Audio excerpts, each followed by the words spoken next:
আসসালামু আলাইকুম। বর্তমানে আমাদের বাংলাদেশের একটি গরম টপিক, সেটা হলো গোলাম মাওলা রনি এবং ইলিয়াস হোসেন। এদের কিছু কথাবার্তা বর্তমানে সোশ্যাল মিডিয়ায় অনেক ভাইরাল। আর তাদেরকে একটা জিনিস বলবো যে ভাই, আপনারা হয়তো নিজেরা নিজেরা ক্যানজাম করেন, কিন্তু এখানে আপনারা ফ্যামিলি, আপনাদের বাপ মা এইগুলা টাইনে আপনারা কেন সামনে আনেন? আর এইগুলা খোঁচাখুচি করে দিন শেষে কি হয়? হয়তো আপনার পারিবারিক কিছু ইস্যুগুলা বা আপনাদের পারিবারিক কিছু গোপন জিনিসগুলো হয়তো আপনারা সামনে টাইনে আনেন, কিন্তু দিন শেষে আপনারা মানুষের কাছে হাসির খোরাক হন।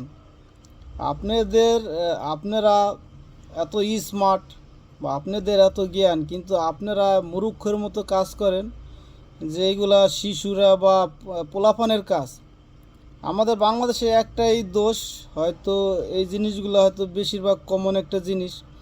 হয়তো কেউর হাতে ক্যানজাম লাগলে তার পারিবারিক কিছু বিষয়, নয়তো তার বাপ মা, তার ছেলে সন্তান বা তার স্ত্রী, এইগুলো নিয়ে হয়তো আমরা বেশি খোঁচাখুচি করি। আর অন্য দেশগুলো দেখেন, হয়তো আমি যদি কোনো অপরাধ করি হয়তো আমাকে নিয়ে কথা বলবে বা আমার বিচার হবে, কিন্তু আমাদের বাংলাদেশের সেই জিনিসটা খুব উল্টা। হয়তো ফ্যামিলির একজনের অপরাধ পুরা ফ্যামিলিকে চাপিয়ে দেওয়া হয়। এটা কি উন্নত বা এটা কি জ্ঞানীদের কাজ? একজন অপরাধ করবে আর 10 জনের এই ব্যাপারে শাস্তি পাবে বা 10 জনের কথা শুনবে। এটা কি আপনাদের উন্নত? বা আপনাদের আপনারা যে জ্ঞানী বা আপনারা যে শ্রেণীর লোক, এভাবে কথা বললে কি হয় দিন শেষে? আপনারা দিন শেষে যে আপনাদের যেই গুড ওয়েলগুলো আছে বা মানুষ যেইগুলো আপনাদের খুব পছন্দ করে, কিন্তু আপনারা এই ধরনের কাদা ছোড়াছুরির জন্য দিন শেষে মানুষের কাছে আপনারা হাসির পাত্র হইতেছেন।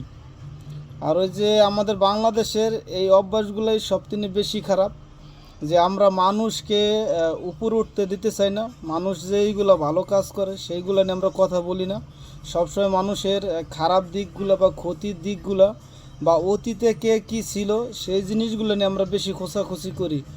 আমরা এই ধরনের কথা না বলে বা কারোর বাপ মাকে ছোট না করে, কারো ছেলে সন্তান বা স্ত্রীদের নিয়ে খারাপ কথা না বলে, হয়তো আপনাদের যদি কারোর সাথে দ্বন্দ্ব থাকে আপনারা স্টেট বাই তাদের সাথে দ্বন্দ্ব করেন, কিন্তু এখানে ফ্যামিলি টাইনে আনবেন না। আর অনেকেই হয়তো যে বর্তমানে এরকম একটা ইস্যু হয়ে গেছে, যে কার কি ভাইরাল হলো, কার কি গোপন আছে, কার কি খারাপ জিনিসগুলো আছে, এইগুলোই হয়তো আপনারা প্রকাশ করেন। আপনারা ভালো জিনিসগুলো প্রকাশ করেন, ভালো কথা বলেন, মানুষের অতীত নিয়ে খোঁচাখুচি না করে বর্তমানে সে কীভাবে চলে সেই জিনিসগুলো নিয়ে কথা বলেন। কারণ আমরা মানুষ, সবাই কম বেশি ভুল করতে পারি। তাই ভুলের জিনিসগুলো না বলে আপনারা ভালো জিনিসগুলো বলেন, একজনকে ভুল ধরিয়ে দেন, ভালো কথাগুলো বলেন, তাহলে আপনাদের উপকার হবে, সমাজের উপকার হবে, দেশের উপকার হবে। আজ এ পর্যন্তই। ভালো থাকবেন সবাই। আল্লাহ হাফেজ।